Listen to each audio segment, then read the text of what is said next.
Thousands of unclaimed bodies lie in morgues and unmarked graves around the world. They aren't missing identities like Jane and John Doe's. They're missing families. They're called unclaimed persons. I'm sort of part genealogist, part detective. I can find the deceased, but I can also find the living. And so that gets me into some strange territories. My job as a death investigator is to determine not only the cause and manner of a person's death, but also their identity, and to find family and to make notification of the family. A definition of an unclaimed person is the remains of someone that we cannot find family members. People who the coroner can say who they are, but they just don't know where the families are. And when all else fails, where do we go? And we found that the genealogist is really an outstanding resource for us.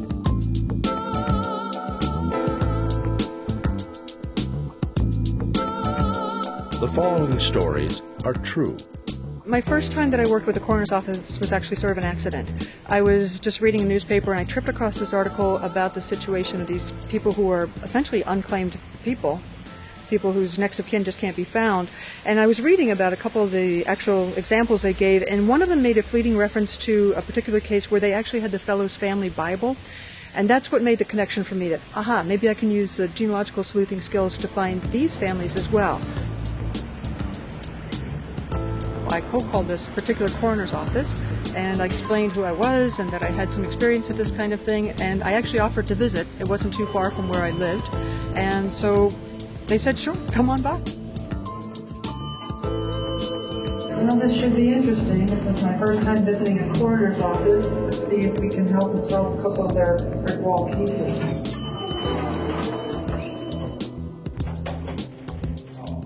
I went to the coroner's office and they showed me what they had. They had a couple items that had been in the deceased's possession and so forth, but they had done a little detective work up front, gave me a running start. The first case I think we should start with here is Mr. John Finch.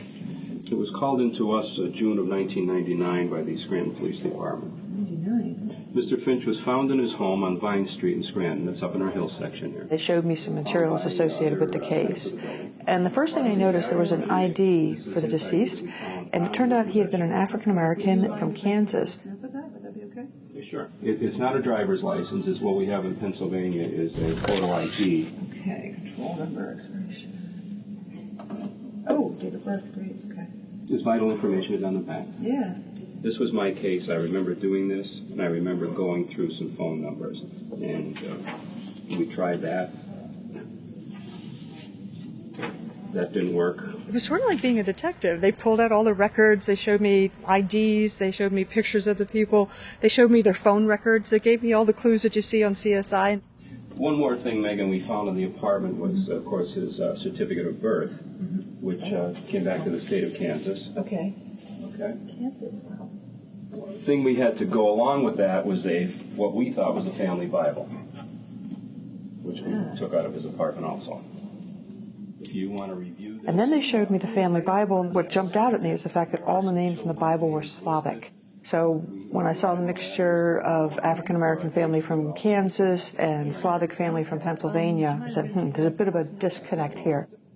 I didn't want to take the original, so I took a digital camera with me and took snaps of everything, took them home and picked out all the little clues and treated it just like a genealogy case. Started entering the data into software and started following the trail. Coroners everywhere are dealing with the problem of unclaimed persons. Of the 10 to 12% that arrive here at Moses Taylor Hospital for autopsies, 3 to 5% remain unclaimed. It's a rarity. The vast majority of cases we are able to locate family. If we don't, we have to go through a court process to get that person buried. They sit sometimes in a morgue for 2, sometimes 3 months. When we get the call from the hospital that a person has died of natural causes, but their family members are unknown, we know their identities, but we don't know how to reach their families, then we grind into gear. Sometimes what we have to do is go through their apartment. We take a police officer, we go through their mail. We look through all of the individual's personal property. Searching the computer for names and relatives. If they don't pan out for us, we just go to the phone book. We'll get the phone bill, see who they're calling. Call these people and ask them, how are you related? Do you know this person? Medical records. Calling hospitals to see if these people have ever been in the hospital. We talk to the root mailman. We'll talk to neighbors. We take everything back here And we sit down and literally go through everything. We must make a good faith effort to attempt to find and notify the families of persons who have died in our county. I went surfing on the internet and I stumbled across a site called Unclaimed Persons. For me, it was a playground. I know that sounds a little strange, but it's true. Lists with just a few clues about people who are unclaimed persons.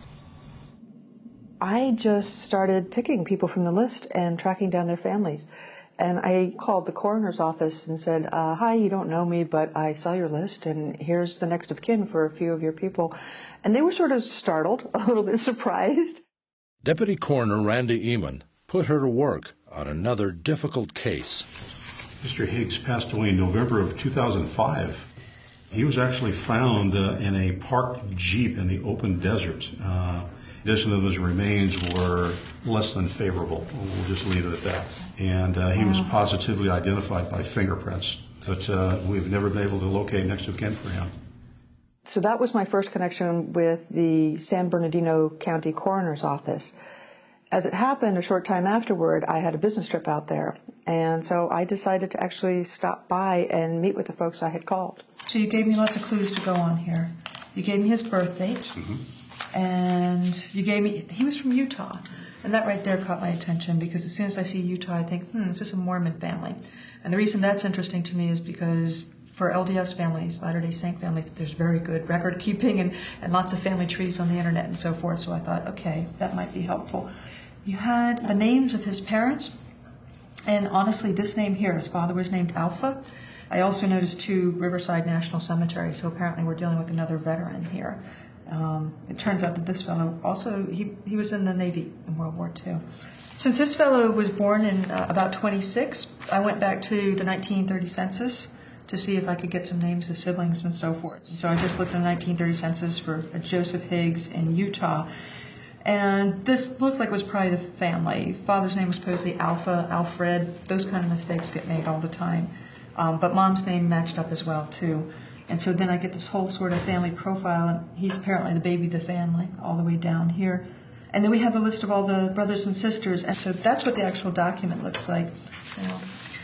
So then I took advantage of that unusual name, Alpha Higgs, now. And sure enough, some family member had done family trees, and I popped up some details. So I even get Dad's middle name, and Dad was apparently born back in 1864. Had a good long life. Didn't pass away till 52 and so forth. And there was even a family tree attached, and I'm getting names of brothers and sisters. I'm getting exact birth dates, and it looks like pretty much they gave the mom's maiden name as the middle name for all the kids, and I'm getting exactly where all the kids were born in Canada. This was sort of interesting. At this point, I started taking one sibling at a time, trying to find him. It turns out that he had a brother who was in World War II. He's still MIA. So this fellow is actually sort of the second person in his family to go missing. But what I did is I continued to just work each of the siblings to see, because, he's born in the 20s, so probably a couple of the siblings are alive. And finally, I found this one with the most distinctive name here, Brent Knoll. You can see he's an older gentleman, about 85 years old now, and apparently he lives in Las Vegas. Now, I didn't feel it was my role to pick up the phone, and so it's possible that perhaps he's moved within the last couple of months. I can't 100% guarantee that phone number is current until you actually call, but it looks like pretty solid contact information. Very good. Yeah. We'll work on that one next. Okay. Very good. The coroner's office took Megan's information and contacted Mr. Higgs. He called me and told me he wanted to know if I was Joe's brother, and identified myself, and he told me they had found him out in the desert there. They told me they had found him almost a year before. I think they found him sitting in his Jeep. It caught me by surprise so much, because about 6 or 8 months before he called me, the last living member of my brothers and sisters had passed away, and here I am all alone, and the group of us had just spent our life wondering whatever happened to little Joe. We tried to track everything that we could think of, never could find him. And All of a sudden, out of a clear blue sky, here somebody called me up and said, this is what happened to little Joe. And it was just crying shame. And I had nobody to discuss it with. BJ remembered very well the last time he saw little Joe, nearly 50 years ago in Salt Lake City. It was south of 33rd, south on State Street. I looked up, and here's little Joe walking along the side of the street. I immediately pulled over, and I said, little Joe, climb in here. I haven't seen you for some time now. And no, he wasn't about to. I would like to have known exactly what happened to him and where he had been for the last 50 years. Where had little Joe been for 50 years? What took him to the edge of the Mojave Desert along the famous Route 66? For the most part, people that you see out here don't have any people that are family or friends in town. They just have landed here. In Needles, California, folks remembered him as a quiet man who kept to himself. According to his post box application, he put on there 10 miles out in the desert. Lived in his truck, always by himself, never with anybody else, never talked to anybody else, because he had problems with his facial complexion. I'm assuming it was cancer just by the way it was. I mean, you could see it progressing every time he came in here. I think it was very hard for him to face people knowing that, hey, it's all open and it's just being eaten away. It was sad. I'd say he was right around 6 foot tall, but I don't think he weighed much over 130 pounds, very thin. He just always had on the dark green pants with a dark green shirt, You would have never guessed he was homeless by looking at him, that's for sure. We knew something was wrong because his box was plumb full. He had boxes of books. Loved books, I guess, because that's all he ever got was books. What he did with them, I have no idea. But someplace he's got a load full of books. I can tell you that.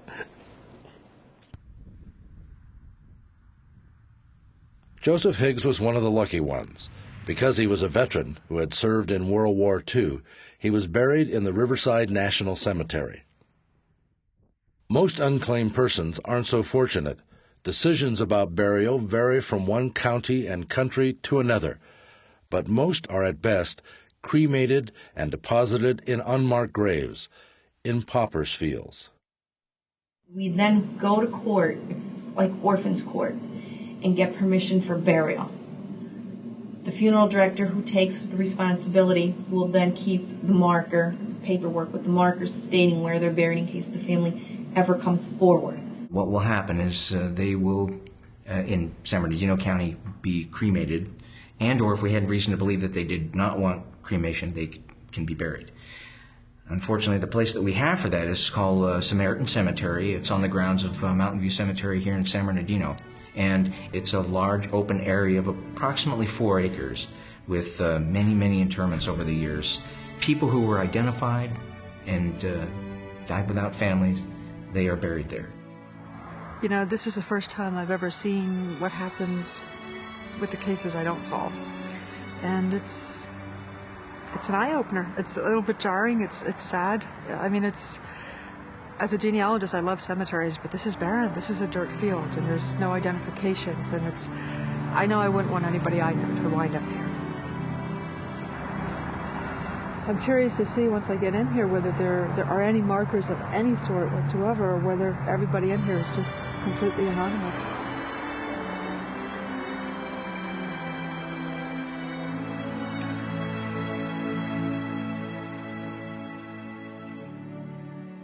The Unclaimed Persons website works quite well for being able to go back into some of these old cases and solve them and bring these individuals home. We went back to 1996. We took every single case of a person in San Bernardino County who passed away with no known family, and we started listing their names in the database. All of a sudden, we got our first hit.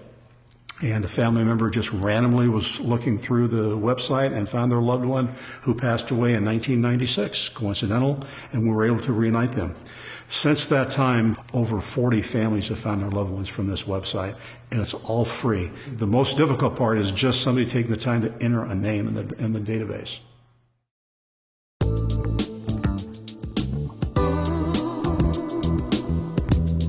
Back home, Megan continued to work on the John Finch case and finally cracked it.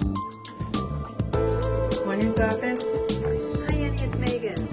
Hi, Megan. How are you? She called Annie at the Scranton Coroner's office to give her contact information for Mr. Finch's probable next of kin. Occasionally, an overzealous genealogist or an individual will attempt to make the contact of family, because we've actually had that happen where they've contacted a family member and they say, well, I don't know who this person is, but they told me to call you. I'm not actually the one who makes the phone call. I shouldn't be. It has to be the coroner's office themselves. The primary reason is they don't know the background of the case. We do, and it could be a very sensitive case that only we know the intricacies of that particular case. And we just simply, whether it's our county or any other county, just simply give them the courtesy to their investigators to make those phone calls. The point that we're at now with the Finch case, we did find out that he is one of 10 children. We found some phone numbers. Annie tried and tried and tried to reach some of them. You have reached a number that has been disconnected or is no longer in service. Unfortunately, none of the phone numbers seemed to be good. Please leave a message. Hi, my name is Ann, and I'm calling from the Lackawanna County Coroner's Office in Scranton, Pennsylvania. With all the leads in the Finch case coming up cold, Megan and Annie turned their attention to the family Bible. By now, we realized that this Bible definitely was not associated with the deceased family. So I asked Andy if we could actually return it to the family. I had tracked down the family that the Bible belonged to, and she agreed. Conveniently, one of the names in the Bible had a Scranton address. So Megan and Annie decided to deliver the family Bible in person. I've been in Lackawanna County Coroner's Office since 1999, and I've been trying to find someone who can return this to. I don't know, is this sister Maya? Yes, they're my sisters and brothers. I haven't seen a couple of them. The young woman they contacted was surprised to learn that the Bible belonged to her mother. She had been estranged from her mother since the age of 2. Thank you. Sure. Is there a date in here when she got it? No. I don't. No. It's really sad. I'm a little choked up because she was never a part of my life since I was 2.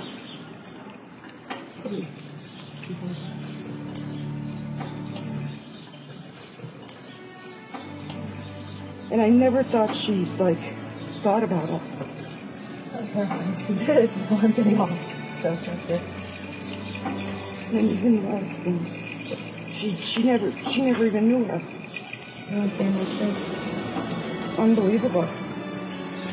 She passed away in, I believe, 2000. And I hadn't seen her in years. And then my sister called me, and they had a service. I went to see her. That was it. You know, my eldest sister should get this. And I've always thought about the younger ones. But these ones, I never knew their birth date. But eventually, someday, I'd like to, I will see them someday. Thank you very much. To go by to find them. By the time we left, it was really nice to see her actually sitting on the stoop with her daughter, looking at the names one at a time. So hopefully the Bible is now in safe hands and will be passed to the next generation.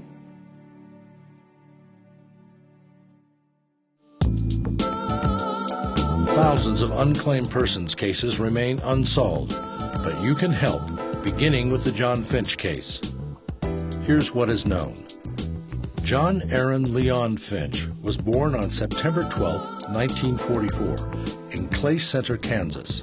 His last known address was Vine Street in Scranton, Pennsylvania. The likely locations for his family are Wichita, Kansas, Kansas City, Missouri, St. Joseph, Missouri, Las Vegas, Nevada. As of 2003, the family apparently believed Mr. Finch was still alive because he's listed as a survivor in his brother's obituary. If you have any information that could help with the John Finch case, please contact the Lackawanna County Coroner's Office.